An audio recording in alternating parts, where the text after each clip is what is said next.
शक्ति स्वरूपा माता एवं बहनों तथा देवतुल भाइयों को मेरा कोटि कोटि अभिनंदन और सादर प्रणाम।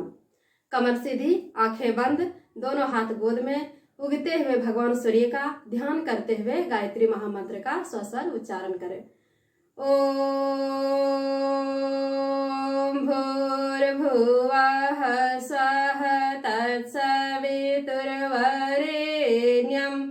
भर्गो देवस्य धीमहि धियो यो नः प्रचोदयात्।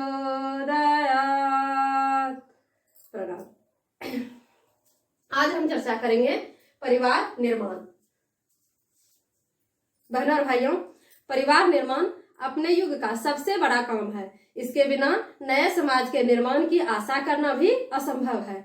देश में, विश्व में नर रत्नों का उत्पादन बढ़े, यही समय की सबसे बड़ी आवश्यकता है।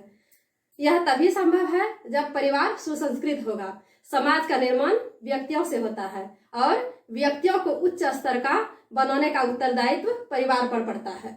जो व्यक्ति जीवन के आरंभ में ही, यदि बचपन में ही अपने परिवार से बिछड़ जाए तो क्या होता है, वह पराया अविकसित रहकर रह जाता है।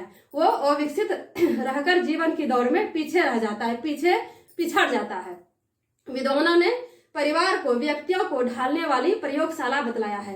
किसी भी प्रयोगशाला में काम करने वाला सामग्री और यंत्र जितने उपयुक्त तथा सही होगा, उतनी ही उसका उपज उद्देश्य को पूरा करने वाला सिद्ध होगा।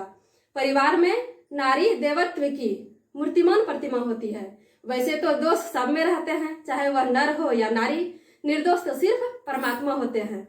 सबके घरों में भी नारी में दोष हो सकते हैं, लेकिन तात्विक दृष्टि से नारी की अपनी अलग विशेषता है। स्त्री को परिवार का हृदय एवं प्राण कहा जाता है, क्योंकि परिवार का संपूर्ण अस्तित्व तथा वातावरण गृहिणी पर ही निर्भर रहता है। यदि स्त्री ना होती तो पुरुष को परिवार बनाने की आवश्यकता ही नहीं रहती और न ही इतना क्रियाशील तथा उत्तरदायी बनने की। स्त्री का पुरुष से युग्म बनते ही परिवार की आधारशिला रख दी जाती है। बहनों और भाइयों, मकान अगर हम चाहे तो एक बार में बना सकते हैं, लेकिन परिवार को रोज बनाना पड़ता है, रोज संभालना पड़ता है। अगर घर में बड़े हैं तो उनका छोटों को ध्यान रखना पड़ता है, सेवा करना पड़ता है। अगर घर में छोटे होते हैं तो बड़ों को संभालना होता है। इसी तरह परिवार में एक दूसरे का सहयोग, एक दूसरे पर विश्वास, एक दूसरे से प्रेम ही परिवार को जोड़ कर रखता है। परिवार का एक सदस्य अगर चाहेगा कि मेरा परिवार का अच्छे से निर्माण हो, अच्छे से मेरे परिवार में सब रहे, गृह क्लेश नहीं हो, तो यह असंभव है। परिवार का सभी सदस्य अगर चाहे कि मेरा परिवार का निर्माण हो, मेरे परिवार में सब अच्छे से रहे, सब खुश रहे, तो क्या होगा, सब कहेंगे हम सुधरेगा, युग सुधरेगा, हम बदलेंगे, युग बदलेगा। तो क्या होगा, अगर यह सब कहने लगे, पूरा परिवार का सब सदस्य कहने लगे, तो क्या होगा, युग अवश्य ही सुधर जाएगा, युग अवश्य ही बदल जाएगा। संत कबीर महाराज के जीवन की एक घटना है। वो एक दिन आंगन में बैठे थे और उनके पास एक गृहस्थ आया और बोला, कबीर साहब, मेरे परिवार में किसी का किसी से नहीं बनता है, रोज लड़ाई झगड़े होते रहते हैं, इसका कुछ तो उपाय होगा आपके पास। कबीर महाराज बीच आंगन में, दोपहर का समय था, भोजन करने बैठे थे। गृहस्थ को बोला कि ठीक है, आपका समस्या का समाधान हो जाएगा, आप बैठिए। कबीर महाराज भोजन करने बैठे थे तो उन्होंने अपनी पत्नी को कहा, अजी भाग्यवान, सुनते हो, जरा सा लालटेन जला के लेते आओ। कबीर महाराज की पत्नी लालटेन जला के उनके पास लाके रख दिए।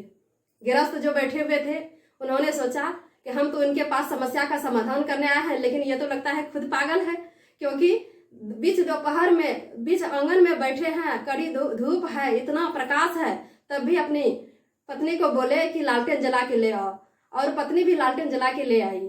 थोड़ा देर के बाद बोले, अरे भाग्यवान, जरा सुनती हो, जरा से मिठाई लेके आ जाओ। पत्नी क्या की, नमकीन लाके उनके बगल में रख दी। गृहस्थ सोचने लगा कि हम तो सोच रहे थे कि कबीर साहब ही पागल है, लेकिन इसकी पत्नी भी तो उसी तरह है। कबीर साहब मिठाई मांगे तो उन्होंने नमकीन लाके रख दिए।